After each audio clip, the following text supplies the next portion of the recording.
आज गुनाह में शोर शराबा नहीं होगा। आज सिर्फ बात होगी उस मासूम के बारे में जिसने अभी तक ठीक से ABCD और काखा गाघा बोलना भी नहीं शुरू किया था। उसने एक अपराध को झेल लिया। लखनऊ के इंदिरानगर इलाके में एक 4 साल की बच्ची के साथ स्कूल वैन में दुष्कर्म किया गया और आरोपी कौन था ये सब जानते हैं।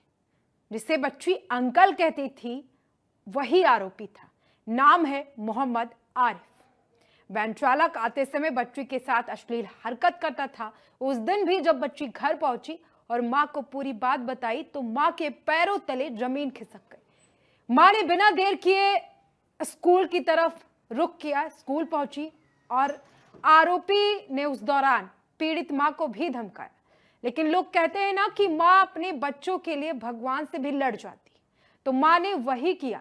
पहले तो वो स्कूल गई, प्रबंधन से बातचीत की। जब उन लोगों ने नहीं सुना, कार्रवाई करने से मना कर दिया, ड्राइवर को नौकरी से नहीं निकाला, उसके बाद वो पुलिस थाने पहुंची और वैन चालक के खिलाफ साथ ही स्कूल प्रबंधक के खिलाफ भी रिपोर्ट दर्ज कराई। साथ ही साथ बच्ची के साथ जो हुआ उसके बारे में सब कुछ पुलिस को बताया।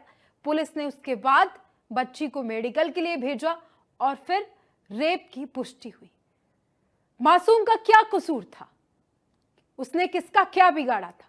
लेकिन हैवानियत की सारी हदें पार करते हुए आरिफ ने वो कर दिखाया जिसके बारे में कभी किसी ने सोचा नहीं था। रिपोर्ट देखें।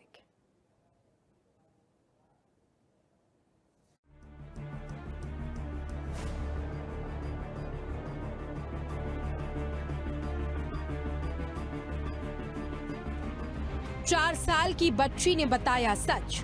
बच्ची के साथ स्कूल वैन में रेप। आरोपी चालक ने मारपीट भी की।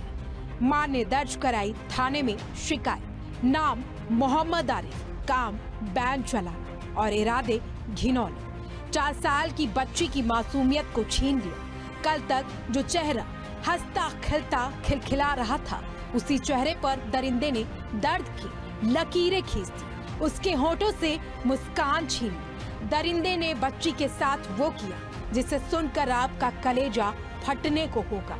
इंदिरानगर में स्थित एक प्रतिष्ठित स्कूल के वैन चालक ने 4 साल की मासूम बच्ची के साथ स्कूल ले जाते समय वैन में रेप किया।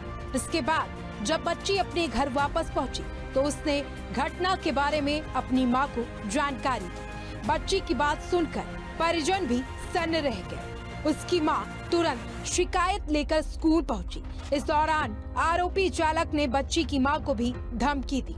स्कूल प्रबंधक ने भी इस मामले में कोई कार्रवाई नहीं की और कहा कि ये बात किसी को ना बताए, नहीं तो बदनामी होगी और ना ही पुलिस में शिकायत करे। सर, मेरी बेटी जो है मुंशी पुलिया पे किडजी स्कूल है, सेक्टर 10 में इंदिरानगर, वहाँ जाती है और मेरे 2 छोटे बच्चे और हैं, जिस वजह से मैंने वहाँ से वैन लगवा रखा था। वो स्कूल ने ही मुझे वैन प्रोवाइड कराया था और वहीं से मुझे नंबर दिया गया था।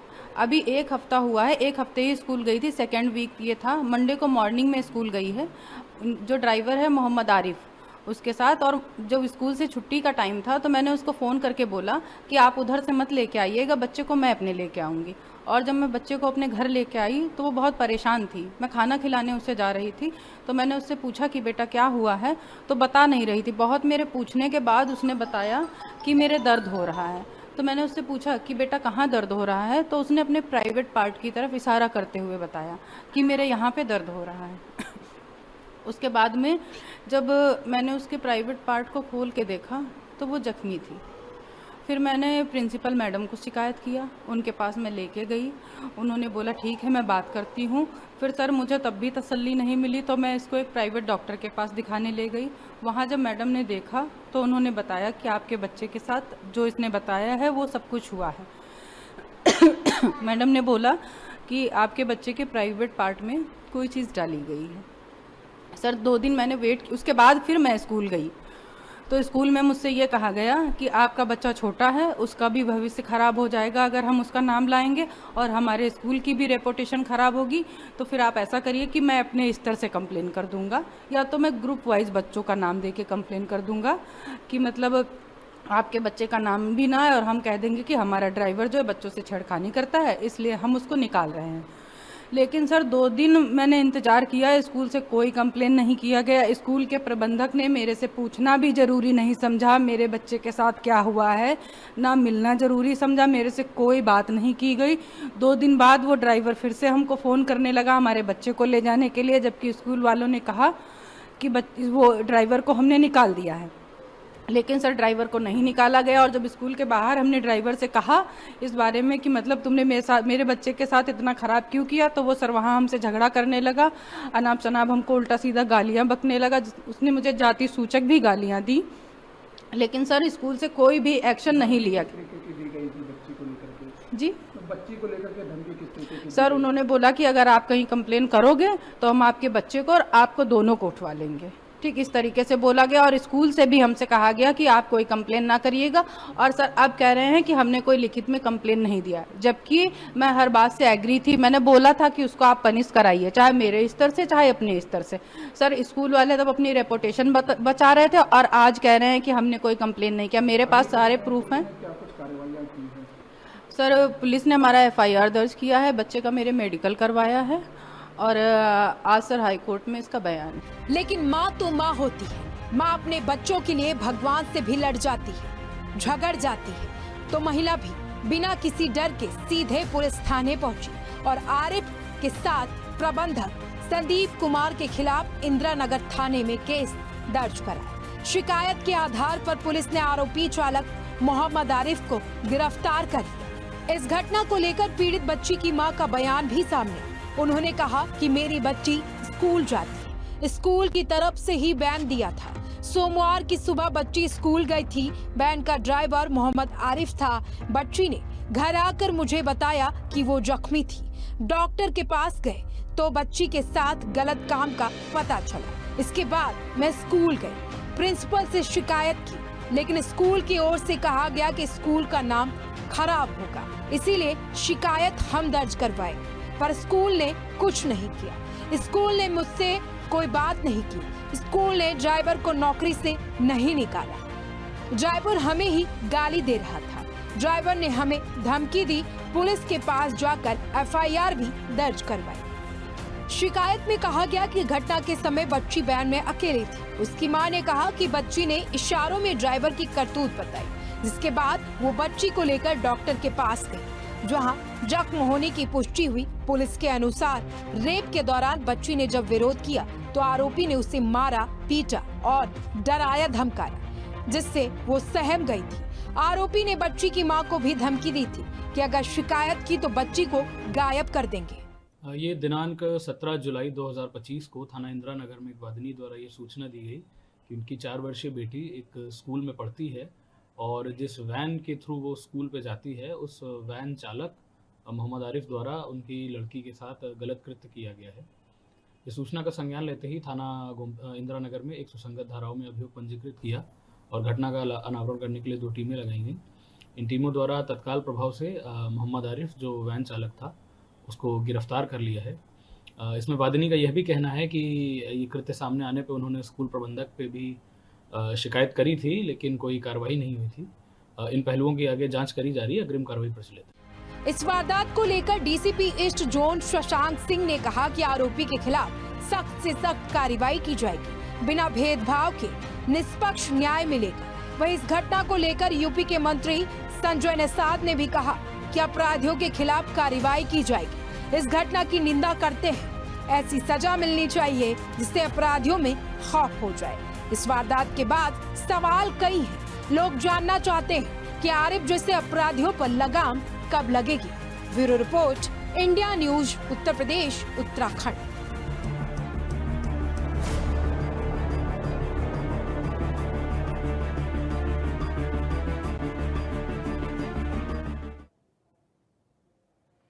भिन्नता में एकता हमारे देश की ताकत है, लेकिन कुछ लोग देश में गंगा जमुनी तहजीब को नष्ट करने पर तुले हुए। देश का खाकर देश के साथ गद्दारी करने वाले कुछ लोग देश में लव जिहाद का मकसद पाल कर बैठे।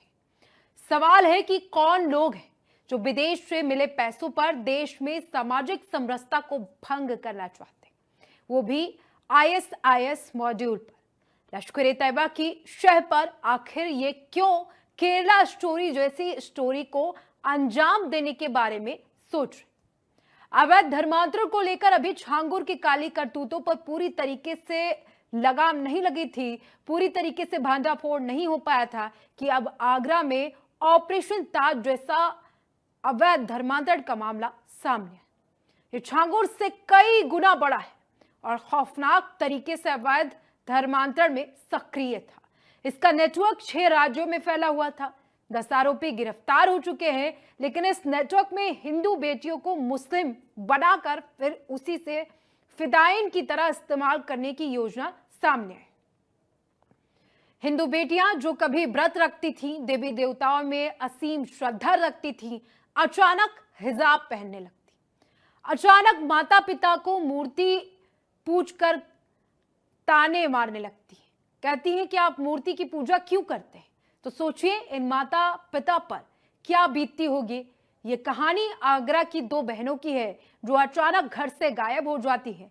गुमशुदगी की जांच हुई तो इसके पीछे अवैध धर्मांतरण का गैंग सामने आया, जिसमें विदेश से फंड मैनेज करने का काम कोई और देखती थी, लीगल कोई और देखता था, बहलाने भड़काने और ट्रेनिंग का काम कोई और देखता था।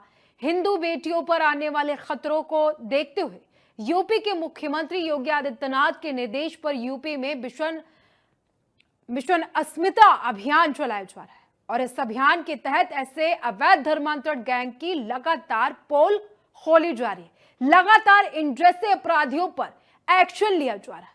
रिपोर्ट देखिए। देश में कई छांगुर, नेटवर्क होने लगा चूर चूर। केरला जैसी स्टोरी, मुसलमान बनाने की थ्योरी। आगरा में साजिश धर्मांतरण, मकसद देश का इस्लामीकरण। यूपी में अभी बलरामपुर के जलालुद्दीन उर्फ छांगुर के अवैध धर्म परिवर्तन के रैकेट को अभी सुरक्षा एजेंसियां तोड़ भी नहीं पाई थी कि आगरा में उससे भी चौंकाने वाला मामला सामने आया। ऑपरेशन ताज की यह कहानी काफी खौफनाक है। यह धर्मांतरण गैंग छांगुर से भी खतरनाक है और ISIS की तर्ज पर काम कर रहा था। जी हां, आगरा में 2 बहनों की गुमशुदगी की जांच ने इस संगठित धर्मांतरण गिरोह का खुलासा कर दिया। इस गिरोह का जाल 6 राज्यों में फैला हुआ था। पुलिस ने इन 6 राज्यों से 10 आरोपियों को गिरफ्तार किया, जिसमें गोवा की आयशा उर्फ SB कृष्णा, कोलकाता के अली हसन उर्फ शेखर रॉय और आगरा के यूट्यूबर रहमान कुरैशी शामिल हैं। ये गिरोह नाबालिग लड़कियों को प्रलोभन और प्रेम जाल के जरिए रेडिकलाइज कर धर्मांतरण कराता था। आगरा के धर्मांतरण मामले में 10 आरोपियों की गिरफ्तारी हुई है, जिसमें आयशा गोवा से गिरफ्तार हुई, जिसको मेन मुखिया के तौर पर आगरा पुलिस देखी जा रही है। ऐसे में एक दूसरी गिरफ्तारी रहमान की हुई, जो कि आगरा के सराय ख्वाजा हनुमान गली का रहने वाला है। उसके बारे में जब इंडिया न्यूज की टीम पड़ताल करने की पहुंची तो ऐसे में एक बड़ा खुलासा सामने आया कि रहमान एक यूट्यूब द सुन्ना चैनल चलाता था, जिसमें वो इस्लामिक से रिलेटेड तमाम पॉडकास्ट जो है फिजिक्स को लेकर दिए जाते थे। तमाम वीडियोस यानी कि 1500 से ज्यादा वीडियो इस यूट्यूब अकाउंट में पड़े हैं और सब्सक्राइबर की अगर बात की जाए तो 1.69 लाख सब्सक्राइबर रहमान के थे। इस नेटवर्क का सबसे खतरनाक चेहरा था अब्दुल रहमान कुरैशी। कुरैशी यूट्यूब चैनल और सोशल मीडिया के जरिए नाबालिग लड़कियों का ब्रेन वॉश करता था। इस्लामिक शिक्षा के नाम पर वो लड़कियों को कट्टरता की ओर ले जाता और फिर जिहादी विचारधारा से जोड़ता था। इसी गिरोह में कोलकाता से पकड़ा गया ओसामा भी अहम भूमिका निभाता था। दोनों मिलकर लड़कियों को उकसाते थे। फिल्म द केरला स्टोरी की तरह देश में धर्मांतरण कराने वाले गैंग तक पुलिस की टीमें जब पहुंची तो उसने 10 आरोपियों को शिकंजे में ले लिया। अब्दुल रहमान को पुलिस ने दिल्ली से गिरफ्तार किया। अब्दुल रहमान फिरोजाबाद का रहने वाला था। 1990 में इसने धर्म परिवर्तन किया था। 2021 में कलीम सिद्दीकी नाम के शख्स को ATS ने गिरफ्तार किया था। पहले वो ही अवैध धर्मांतरण का रैकेट चलाता था। कलीम सिद्दीकी के जेल जाने के बाद पूरा सिंडिकेट अब्दुल रहमान ही चला रहा था। हरियाणा की रहने वाली एक हिंदू लड़की को भी अब्दुल रहमान के पास से बरामद किया गया है। अब्दुल रहमान इसका भी धर्मांतरण कराने वाला था। इस लड़की की रोहतक में गुमशुदगी की रिपोर्ट दर्ज कराई गई थी। अब्दुल रहमान के बारे में गोवा से गिरफ्तार की गई लड़की आयशा ने पुलिस को बताया। अब्दुल रहमान के पास से धर्म परिवर्तन कराने की कई किताबें बरामद हुई हैं। रहमान द सुन्नाह चैनल के नाम से यूट्यूब चैनल चलाता था और वो फेसबुक और इंस्टाग्राम पर भी सक्रिय था। अब जब वो पुलिस के हत्थे चढ़ चुका है तो उसके माता पिता उसे बेकसूर बता रहे हैं। ऐसे में आगरा पुलिस की गिरफ्तारी के बाद तमाम बेहद चौंकाने वाले खुलासे रहमान को लेकर कहे हैं, लेकिन एक तरफा दूसरी तरफ अगर तस्वीर की बात की जाए तो माँ बाप को आज भी लगता है कि रहमान का फंसाया जा रहा है साजिश के तहत, लेकिन आगरा पुलिस दस्तावेज के आधार पर रहमान की 10 दिन की रिमांड न्यायालय से ले चुकी है। फिलहाल बड़ा सवाल कि आखिरकार किस तरह के चौंकाने वाले खुलासे रहमान को लेकर अब आगरा में होने वाले हैं, ये बड़ी बात सामने होगी। फिलहाल परिवारिक जन हो या पड़ोसी रहमान को अच्छा बताते नजर आ रहे हैं, लेकिन आगरा पुलिस के तमाम एविडेंशियल दस्तावेज की अगर बात की जाए तो रहमान धर्मांतरण के बड़े मामले में एक बड़ी भूमिका निभाते नजर आ रहा है। जांच पड़ताल में सामने आया है कि ये गैंग लश्कर ए तैयबा से जुड़ा था, जो आईएसआईएस के पैटर्न पर काम कर रहा था। विदेशों से मिलने वाली फंडिंग के जरिए भारत में लव जिहाद और ब्रेन वॉश कर लड़कियों को कट्टरता की ओर धकेलता जा रहा था। ये खुलासा उस वक्त हुआ जब आगरा से लापता 2 सगी बहनों के मामले में जांच शुरू की गई। जांच के दौरान पुलिस को यह पता चला कि दोनों बहनों का ब्रेन वॉश कर उनका धर्मांतरण कराया गया था। बाद में पुलिस टीम ने छापेमारी करते हुए दोनों लड़कियों को कोलकाता से बरामद कर लिया। दरअसल यूपी के मुख्यमंत्री योगी आदित्यनाथ के निर्देश पर यूपी में मिशन अस्मिता अभियान चलाया जा रहा है।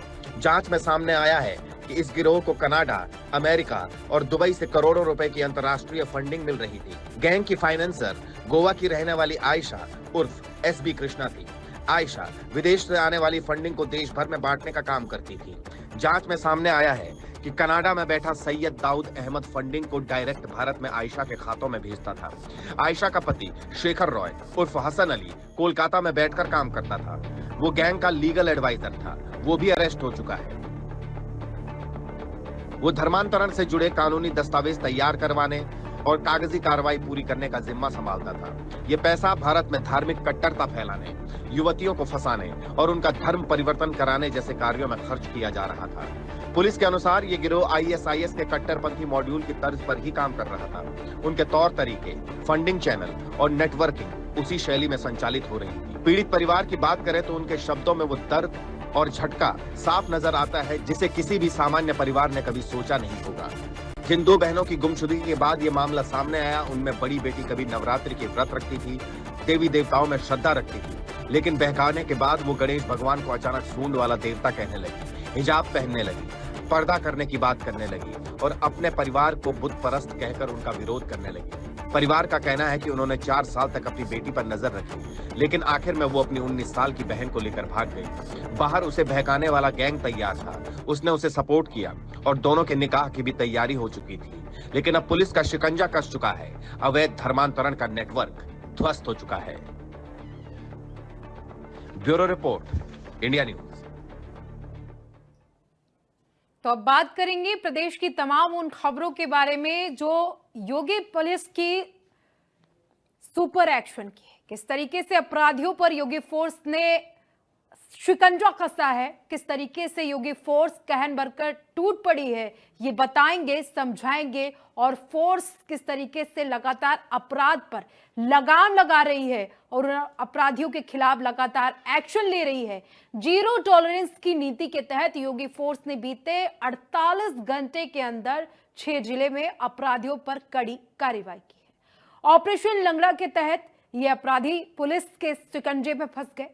तो इस पूरी रिपोर्ट में देखिए कि किस तरीके से योगी फोर्स फुल एक्शन में नजर आ रही।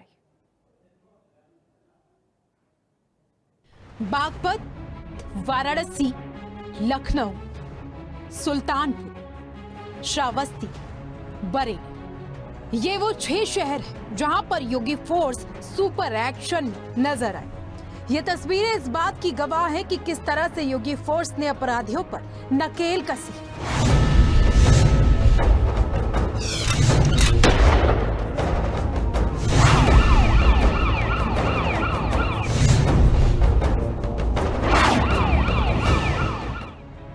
ये 6 तस्वीरें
कि प्रदेश में रहना है तो कायदे में, तभी तुम फायदे में रहोगे। सूबे की राजधानी लखनऊ में पुलिस और बदमाशों के बीच ठाई ठाई की आवाजें सुनने को मिली। देर रात बदमाश का हाफ एनकाउंटर किया गया। कृष्णानगर थाना क्षेत्र में पुलिस की बदमाशों के साथ मुठभेड़ हुई, जिसमें जवाबी कार्रवाई में बदमाश सूरज सोनी के पैर में गोली लगी। सूरज सोनी पर कई थानों में 17 मुकदमे दर्ज है। अब जरा एक तस्वीर बरेली की देख लीजिए। यहाँ भी योगी फोर्स का सुपर एक्शन देखने को मिला। इन बदमाशों की लंगड़ाती चाल बता रही है कि उत्तर प्रदेश पुलिस ने बरेली में किस तरह से इन अपराधियों पर नकेल कसने का काम किया है। पुलिस को सबूत देने की जरूरत नहीं है, बल्कि दर्द में कराहते पुलिस फोर्स के कंधे का सहारा लेकर चल रहे इन अपराधियों की तस्वीरें खुद गवाही दे रही है। कोतवाली पुलिस द्वारा इस्लामिया ग्राउंड में कुछ युवकों के होने की सूचना मिली, जिस पर कोतवाली पुलिस तत्काल मौके पर पहुंची। उन्हें ललकारने पर उन्होंने पुलिस पार्टी पर फायरिंग कर दी। आत्मरक्षार्थ की गई फायरिंग में एक व्यक्ति को गोली लगी है तथा उसके अन्य 2 साथियों को भी मौके से गिरफ्तार कर लिया गया है। जिस व्यक्ति को गोली लगी है उसका नाम सावेज है, जो कि बांस मंडी कोतवाली का रहने वाला है। अब तक की जानकारी में इस पर आधा दर्जन से ज़्यादा मुकदमे पाए गए हैं और इसके अन्य 2 साथी हैं मोबीन और कलीम। इनमें मोबीन जो है वह भी कोतवाली क्षेत्र का है और कलीम थाना किला क्षेत्र का है। इन पर भी लगभग 3-3 मुकदमे पाए गए हैं। इनके पास से हमें बरामदगी में 315 बोर का नाजायज़ तमंचा, मैं खोखा कारतूस, जिंदा कारतूस, 2 अदद अवैध चाकू और 5 नग पीली धातु, जिसका कुल वजन लगभग 27 ग्राम है, बरामद हुई है तथा लगभग 3400 रुपये नगद भी बरामद हुए हैं। अब तक इनसे की गई पूछताछ में इन्होंने हाल ही में बारादरी में ठगी और टप्पेबाजी की घटना तथा कोतवाली में भी कुछ माह पूर्व ठगी और टप्पेबाजी की घटना करना कबूल किया है, जिससे संबंधित यह माल इन्होंने बताया है। घायल सावेज को यहाँ जिला अस्पताल में भर्ती करा दिया गया है, जहाँ इसकी हालत स्थिर है।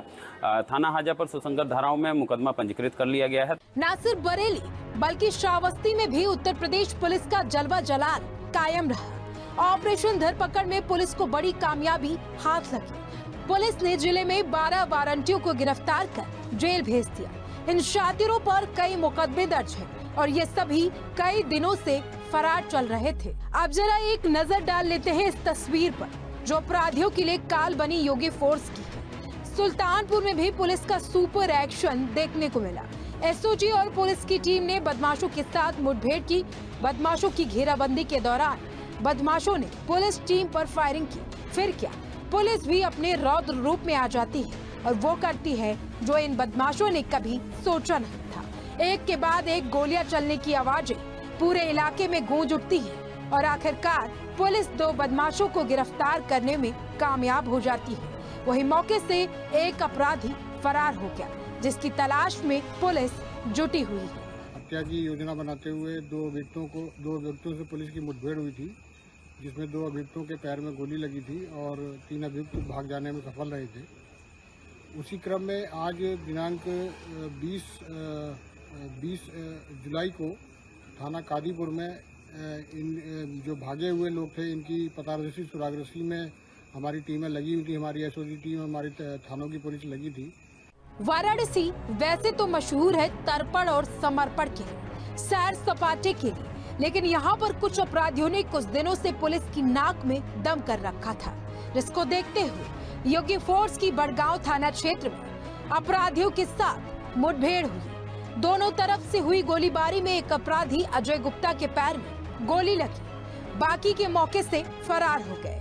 पुलिस उनकी भी तलाश कर रही है और साथ ही गिरफ्तार शातिर बदमाश की क्राइम कुंडली भी खंगाल रही है। अभी तो आपने वाराणसी से आई इस तस्वीर को देखा, लेकिन जरा इस पर भी थोड़ा गौर कर लेते हैं। ये वही बागपत है जहां पर योगी फोर्स अपराधियों के लिए काल साबित हो रही है, जहां एक शातिर अपराधी पुलिस के हत्थे चढ़ गया। पुलिस के साथ अपराधी की मुठभेड़ हुई। मुठभेड़ में आरोपी को गोली लगी और वो घायल हो गया। जानकारी के मुताबिक अपराधी पर 32 से ज्यादा मुकदमे दर्ज हैं। इतना ही नहीं, हत्या, रंगदारी, लूट समेत कई संगीन मामलों में वो फरार चल रहा था। श्रीमान पुलिस अधीक्षक बागपत महोदय के निर्देशन में अपराध एवं अपराधियों के विरुद्ध चलाए जा रहे अभियान के अंतर्गत थाना चांदीनगर व स्वाट टीम की संयुक्त कार्रवाई के दौरान आज दिनांक 20/7/25 को ग्राम फुलेरा के जंगल में एक लुटेरा जिसका नाम रईस पुत्र वहीद निवासी लावड़ थाना इंचौली जनपद मेरठ को बाद पुलिस मुठभेड़ घायल अवस्था में गिरफ्तार किया गया है, जिसके पास से एक तमंचा 315 बोर 2 जिंदा कारतूस व 1 खोखा कारतूस बरामद किया गया है। घायल बदमाश को इलाज हेतु अस्पताल भिजवाया गया है व उसके आपराधिक इतिहास की जानकारी कर अग्रिम वैधानिक कार्रवाई कराई जा रही है।